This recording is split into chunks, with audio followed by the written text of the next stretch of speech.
پیغمبر کی وصیت ہے کہ علی میرے بعد تلوار کو نہیں چلانا، نہیں چلانی ہے تلوار۔ اور بہت سارے لوگ یہاں پر ان کے مزاج بدل جاتے ہیں، اور میں آپ لوگوں کی آپ کی بات نہیں کر رہا، جو پٹکے باندھے ہوئے ہیں جن لوگوں نے، وہ کہتے ہیں چلا لیتا نہ تلوار، لے لیتا نہ زہرا کا حق، جنہوں نے چھینا تھا کیوں نہیں چلائی تھی تلوار؟ اگر اس حالت میں تلوار چلاتا، ابھی حسن اور حسین چھوٹے تھے، علی کے ساتھ حسن اور حسین بھی قتل کر دیے جاتے، کیونکہ علی کو امت بچانی تھی، دین بچانا تھا، اپنی جان چلی جائے مگر دین نہ۔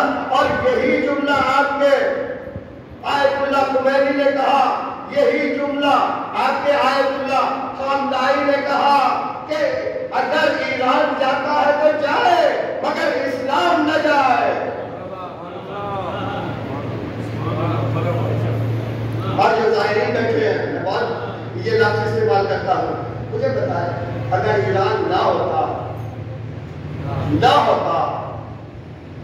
جس طرح صدام کے زمانے میں، آپ جو جوان بیٹھے ہیں آپ نے وہ مناظر نہیں دیکھے، جو بزرگ ہیں انہوں نے دیکھے ہیں یا نہیں تو سنے ضرور ہیں، اور میں نے آنکھوں سے عراق کے اندر دیکھا۔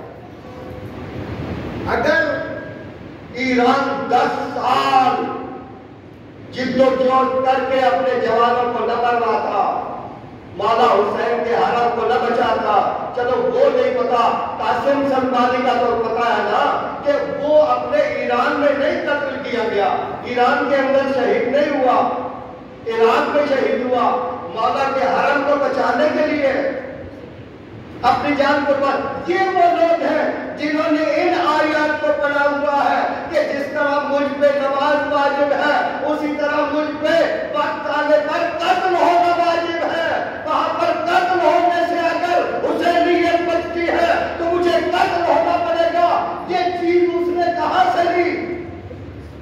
یہ چیز اس نے کہاں سے لی؟ یہ معرفت ان جوانوں کو کہاں سے آئی؟ یہ اس وقت جتنے کمانڈر شہید ہوئے ہیں فرسٹ لائن میں شہید ہوئی ہے، جب انقلاب آیا تب بھی میں نے اپنی آنکھوں سے دیکھا 72 کی پارلیمنٹ بم دھماکے سے اڑ جاتی ہے۔ تھوڑا سا ساتھ چلے، 72 پارلیمنٹ، مجھے بتائیں پوری پارلیمنٹ اڑ گئی، اکیلا ہے اللہ خمینی کیا کرے؟ کہا جائے انقلاب، سب روتے آ رہے ہیں کہ آقا یہ ہو گیا، آقا نے کیا کیا؟ گھبراہٹ نہیں، رونے کی ضرورت نہیں، کاغذ لے کے آؤ، قلم لے کے آؤ۔ اور یہی تو پیغمبر نے کہا تھا، کاغذ لے کے آؤ، قلم لے کے آؤ۔ تو آیت اللہ خمینی نے بھی یہی کہا، کاغذ لے کے آؤ، قلم لے کے آؤ۔ کاغذ اور قلم لایا گیا، 72 نام یاد تھے کہ ان کی بیچ میں کون کون ہے، کون کون اہل ہے، کس کی جگہ کس کو کھڑا کرنا ہے، ان کے نام لکھ کے دیے اور کہا ان سب کو کہو پارلیمنٹ میں بیٹھ جاؤ۔ کچھ بھی نہیں ہوا، بھول جاؤ کہ تمہاری پارلیمنٹ توڑ گئی۔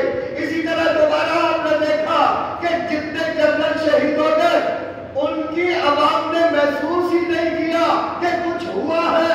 خامنائی نے کہا کہ فلاں فلاں کو کہو کہ وہ اس کی جگہ کھڑا ہو جائے، بات ختم۔ اور یہی طریقہ حسینی ہے کہ مولا حسین نے کربلا میں یہی کیا۔ اگر امام زمانہ تھے جیسے حسین کے بعد تک تھے، اب آپ حسین کے زمانے میں تو نہیں جا سکتے کربلا جا کے شہداء کو سلام پیش کر سکتے ہیں، یہاں بیٹھ کے ان شہداء کی شہادتوں کو یاد کر کے رو تو سکتے ہیں لیکن ان میں شامل نہیں ہو سکتے۔ کہتے رہتے ہیں یا لیتنی کنت معکم فنفوز فوزا عظیما، کاش میں ہوتا، میں بھی کامیاب ہوتا، میں بھی جان قربان کرتا، میں بھی شہید ہو جاتا۔ کیا میری جان ان سے زیادہ قیمتی ہے؟ نہیں، میں اپنی جان قربان کرنے کے لیے تیار ہوں، لیکن وہاں سے حسین جواب کیا دیتا ہے؟ یہی میں کہتا ہوں جب آپ کہتے ہیں لبیک یا حسین، حسین میں حاضر ہوں، اے مولا حسین میں حاضر ہوں، مولا حسین کہتا ہے تیرے وقت کا حسین جو میرے خون کا انتقام لینا چاہتا ہے، تو تو اس کے سامنے اسی طرح حاضر ہو جا جس طرح میرے سامنے حاضر ہونا چاہتا ہے۔ جب آپ نماز جمعہ میں سارے ائمہ کے معصومین کے نام